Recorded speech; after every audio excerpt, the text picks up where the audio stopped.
कर पोटली सी बनाकर गोश्त में छोड़ सकते हैं और जब गोश्त गल जाएगा तो वो पोटली निकाल कर आप फेंक दे सकते हैं। फिल्टर होने से हम लोगों को कपड़ा बांधने की या पोटली बनाकर डालने की झंझट से छुटकारा मिलता है। देखिए हमने गोश्त में तीनों प्याज, फिल्टर में धनिया और बड़ी सौंफ, अदरक लहसुन का पेस्ट, चाहे तो आप साबुत अदरक और एक लहसुन डाल सकते हैं। इसमें हम नमक डाल रहे हैं, नमक आप अपने जायके के मुताबिक डालेंगे और गोश्त गलने के लिए जितना पानी लगता है चढ़ा देंगे।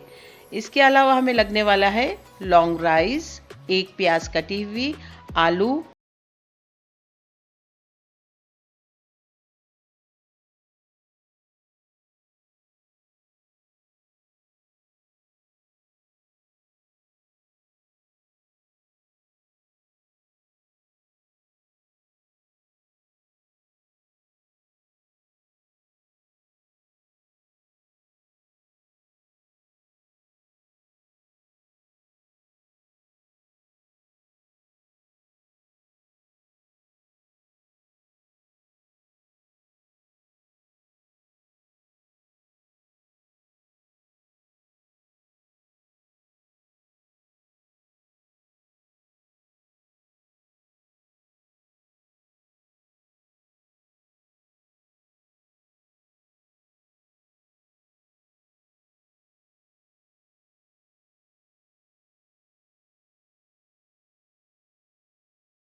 मसाले अच्छी तरह से भुन चुके हैं।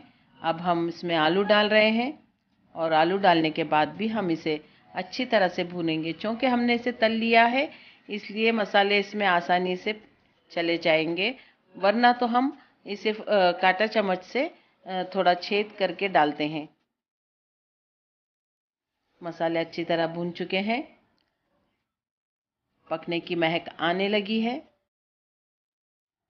इसलिए अब हम जो लॉन्ग राइस हमने 1 घंटा पहले भिगो के रखे थे डाले हैं। ये यखनी है, चावलों के पकने के लिए इसी यखनी का इस्तेमाल किया जाएगा।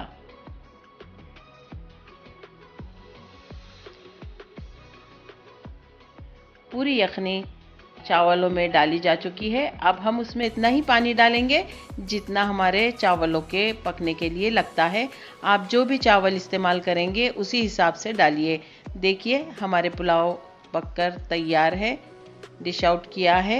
इसे बूंदी के रायते के साथ, हरी चटनी के साथ और सलाद के साथ शौक से खाइए। अल्लाह ताला आपके दस्तरखान पर बहुत सी बरकतें और नेमतें अता फरमाएं। पुलाव खाइए, इसका जायका लीजिए और दुआओं में याद रखिए।